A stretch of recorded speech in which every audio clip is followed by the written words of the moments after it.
खुलुमबाय।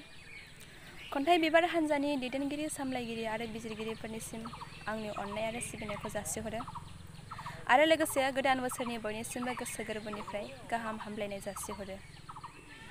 आंनि मुङा फुलुनि मुसाहारि, आंनि जिल्लाया चिरां, गामि जोंमाफुरि, लासो रनसायथाम, लासो नं 783372।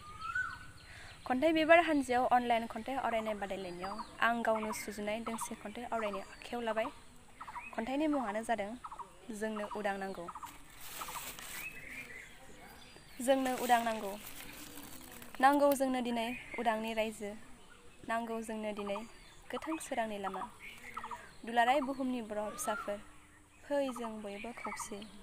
बर' बिमानि गोग्गो थै लानानै, हिंसाखौ नागारनानै अहिंसानि लामाजों सुथुरनि हेंथायै जुजिनो, इनायनि बेरेखायै गसंथेनो, सोबख'नाय आखाइनिफ्राय उदां जानो, नासयनाय गादबनायनिफ्राय रैखा मोननो, राव हारिमुनि हाथियारजों दावहा नांनानै हारि माहारिनि थाखाय उदांस्रि लाबोनो।